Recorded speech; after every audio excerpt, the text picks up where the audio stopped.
Welcome to Jazz Zone Together, our new online jazz community where we will provide jazz educator resources and provide interviews with jazz educators, artists, and celebrities, along with valuable tips and repertoire suggestions.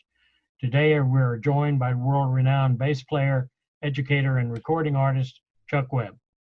Now I'll turn it over to Dick Dunscomb to begin the interview. Thank you, Bob. You bet, man. I'm so proud to welcome Chuck today to Jazz Zone Together. As you said, he's a renowned bass player, teacher, recording artist. And in addition to his touring career, he also recently released a new CD entitled No Smoke, No Mirrors. He fronts his own band called Guru Tonic. And we're very proud to tell you that he contributed this fantastic bass lesson to our new jazz curriculum, Jazz Zone, The Beginning. Chuck, please give us a rundown of your career, together with some of the highlights of your career to date. Okay, well, first of all, thank you for having me. It was a pleasure and an honor to do that chapter for the Jazz Zone project.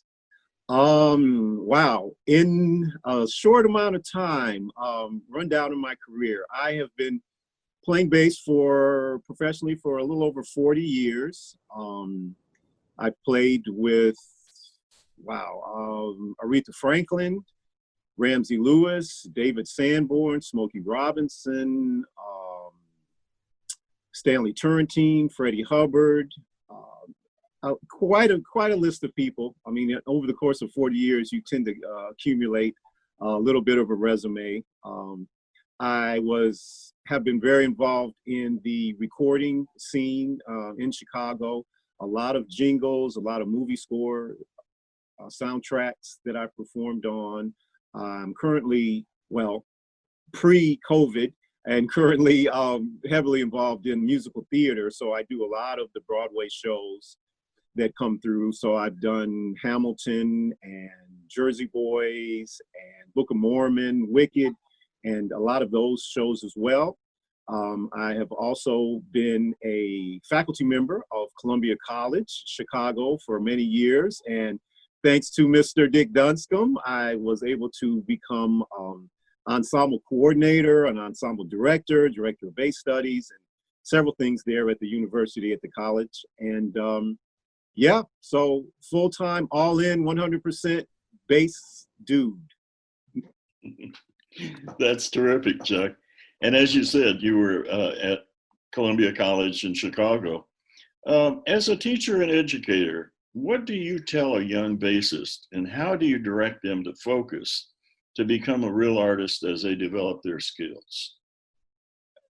You know, that's a really good question. And I think the first thing that I would ask them, and depending on what level we're talking, is what their career aspirations are. I mean, if they want to be a professional working musician, bassist, that's one trajectory. If they are looking to enjoy playing the instrument, maybe getting some scholarship money to play in high school or college band, that's another trajectory. And the amount of dedication involved is slightly different between the two. But either way, I think that I would tell them that you have to be focused and consistent with your work ethic in order to play this instrument well. And for me, I'm a super duper stickler for time management.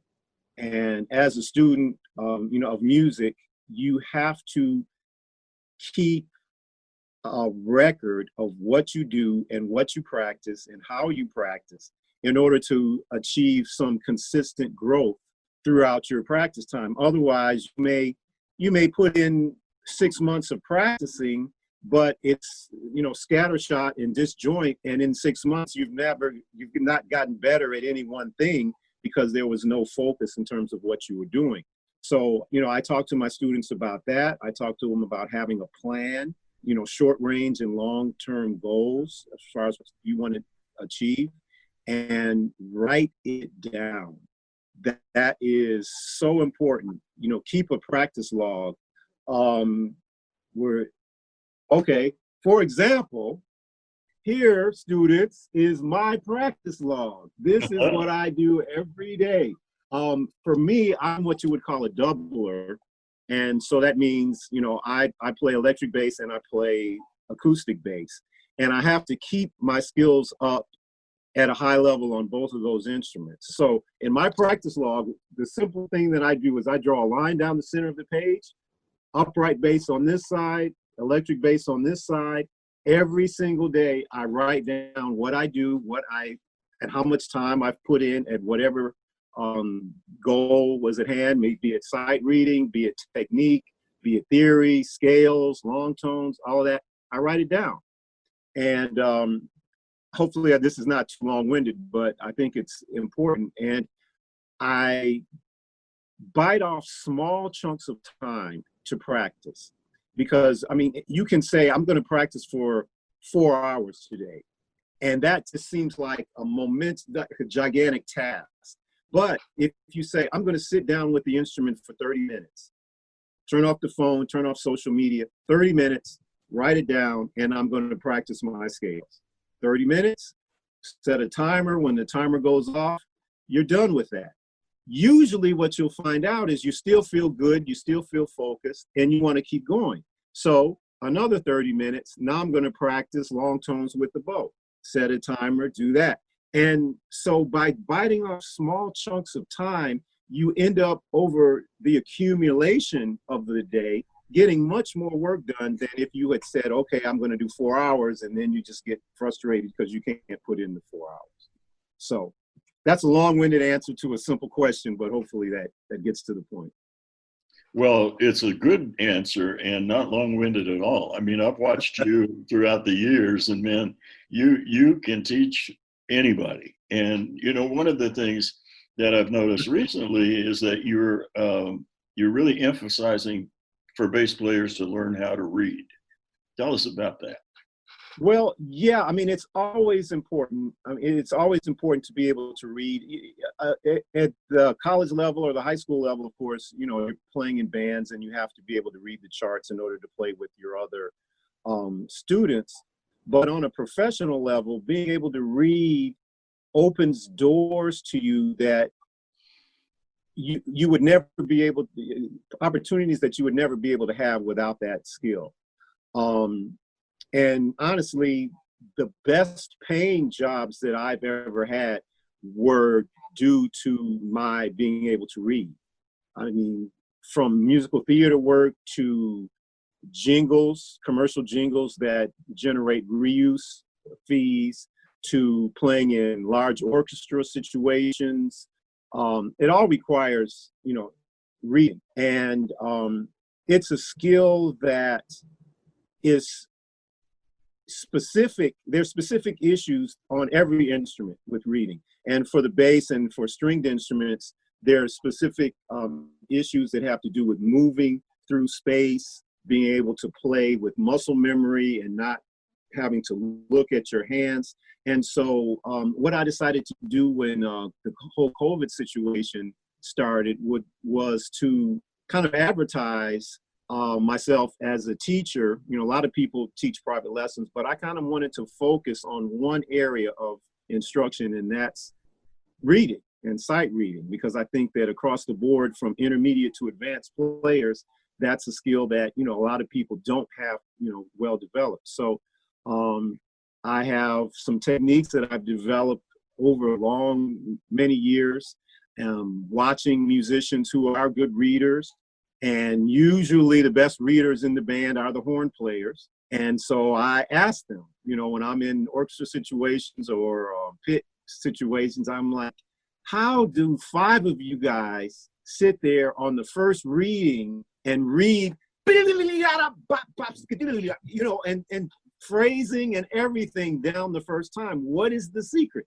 And so I pick people's brains and I kind of apply that to my instrument, and then I try to teach my students that as well. But without a doubt, that's one of the most important skills you can have if you want to work as a musician, is to be able to read. That's good. Yes.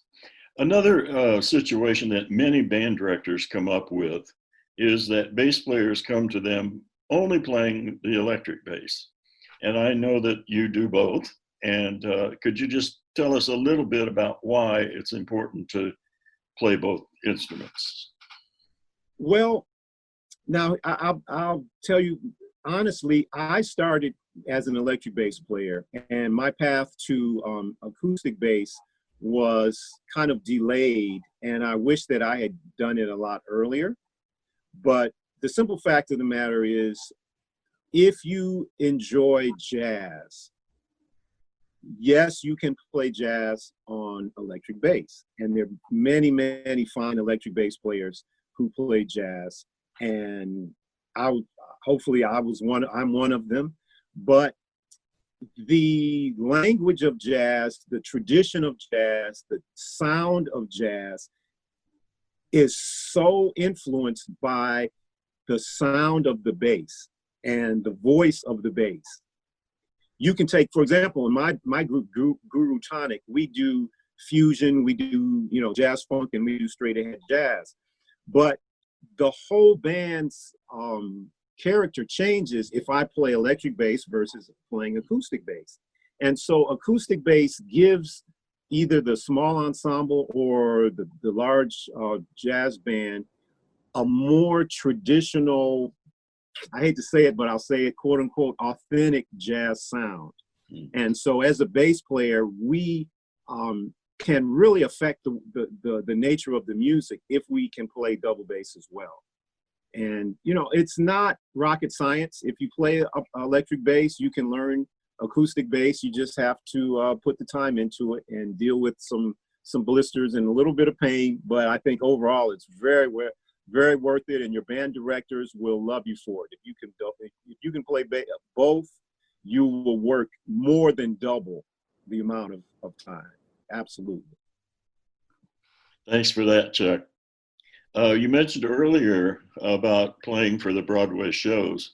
I know that you're the first call bass player in Chicago. Tell us a little bit about that. One of them. A story or two. Oh my goodness. In the orchestra pit, there is an unwritten rule that professionalism is assumed. It's assumed if you're in a Broadway pit that you are an excellent player, that you can read, that you can follow the conductor, you can do all the things that are required to execute the music. The other thing that's also, and maybe even as important, is that you show up on time. There is no such thing as being late in the orchestra business. I mean, you have to be there on time. If you're playing for, let's just say Hamilton, in the pit, people have paid $200-300 a ticket. There's 1,000 people in the audience. There's money is just flying in and out, and nobody wants to be the person that holds up the downbeat of the concert for, even 5 minutes. So one story that I will share is early on, I played Jersey Boys for almost 3 years. And one of the first or second, maybe third days of rehearsal, it was just one of those situations where everything went wrong that could go wrong from my house to the theater. And I believe the call was 9 a.m. And through my best effort, I could only get there about 9:08. And I'm sweating bullets because 9:08, it might as well be the next day. I'm late. And so I walk in, and the orchestra hasn't even started playing yet. So technically, I haven't missed anything, but the music director was sitting in the audience, in the empty audience, and saw me walk in. And here's a tip. If you're late, acknowledge that you were late, apologize, and hopefully nip it in the bud. But don't just assume that it's okay. So I walked in, he saw me, and I said, I am so sorry. I'm late. It won't happen again. It just won't happen again. Please forgive me. I'm sorry. And he said, I know it, Mo. And that's all he said. And when those few words sent shivers down my spine, because he was very, very kind and nice about it, but he was telling me, this is your first and last chance to be late. And so, needless to say, I was never late again. But that's a part of the professionalism in that part of the music business, and pretty much across the board. Early is on time is late, and late is potentially fired. That's just the way it works. I remember you also mentioning about playing Jersey Boys, that you had a little time on stage as well. That was kind of unexpected, huh? Oh my God. Well, we can talk about Jersey Boys all day, but so the contractors, for those who want to know, contractors are the people who are responsible for putting the orchestras together for, Broadway shows. The contractors know the musicians in the area, and once the music director tells them what type of show it is, contractors determine which musicians are appropriate, who can do the best job. So I got booked for Jersey Boys, and great, rock and roll, very good. We get to the first couple of rehearsals. The second day of rehearsals, they say, okay, the vocal books will be here tomorrow. And we all look at each other in the vocal books. Nobody told us going in that we are singing. So that gig was the bass player, guitar player, keyboard player in the pit is actually doubling the actors on stage vocal parts, a lot of the vocal parts during the song. So that was the first surprise. Second surprise after the vocal book was, okay, tomorrow after lunch, we're going over to, what was the name of the dance, the Hubbard Street Dance Studio for choreography rehearsal. And we're all like, choreography rehearsal, what are you talking about? So we all go and we get there, and this woman is there teaching, and she says, there's a big closing number at the end of the show where every actor is on stage and the band is on stage, and you're dancing and you're playing these songs, and you got to have these steps, and you got to do this. And then the guitar player and the bass player, all right, so you're doing this, and then you walk over here, and then you do this with the bass, and you do this with that, all this kind of, she's got like a broomstick, and she's doing these chords, right? It's fine with a broomstick, but when you're actually playing notes, it's a little bit more difficult. So anyway, that was 4 or 5 days of every night coming home, standing in front of the mirror, sweating bullets, trying to learn these dance steps. And the first show was stressful, but after we got it, it became second nature. So I guess the moral of that story is be prepared for anything, because you never know what you're gonna have to do. Indeed. You've accomplished so much in your young career. Is there something out there that you still look forward to adding to the Chuck Webb story? Well, you mentioned that my current project is a band called Guru Tonic, and it's some of the my favorite musicians, and we do a kind of mix of straight ahead jazz with some fusion and some funk in that. And I would like to be able to when things in the world kind of level out, to be able to go on tour and play around the world with that group, doing our original music and playing festivals and jazz clubs with that.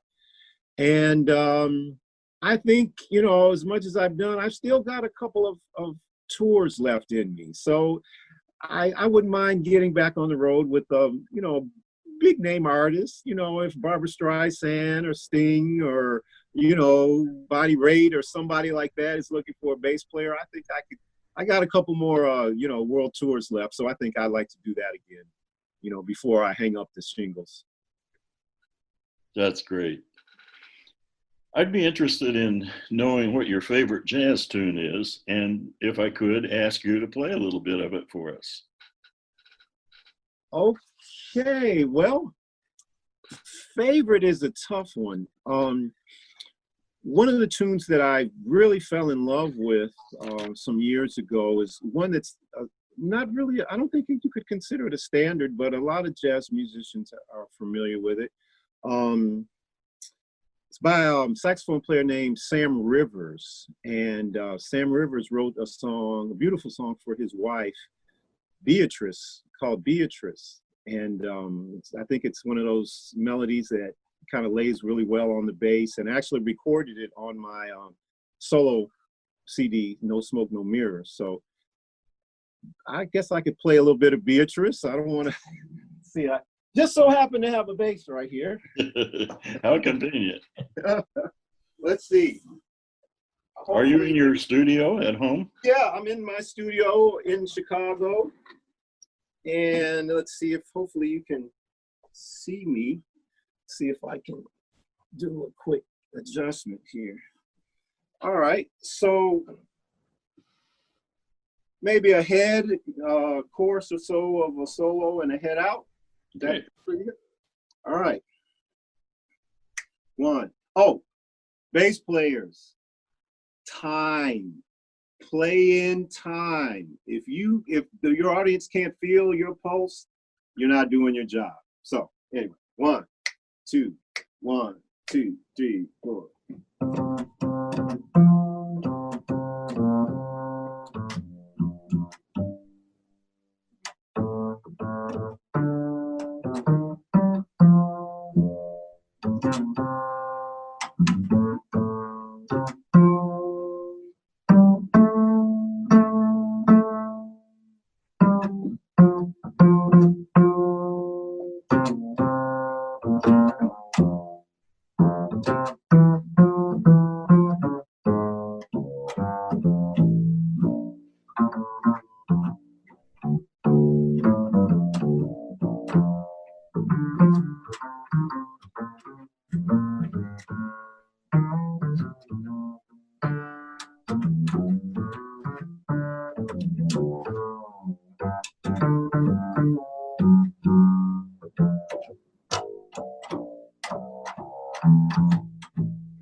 Little Beatrice, Sam Rivers.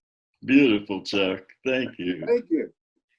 Chuck, thanks for joining us today. It's been a real delight to have you with us, and we look forward to seeing and hearing much more from you down the road. Once again, my friend, thank you. Thank you. It was a pleasure and an honor. Good luck with the project. It's great. All righty. Thanks to both of you for the going through the process, and thanks for playing that. Appreciate it. To be sure you receive information about our schedule for Jazz Zone Together, please visit our website, printmusicsource.com, and go to the Jazz Zone Together page to register, and you'll receive regular updates of our upcoming activities. Thanks for joining us. Keep making music.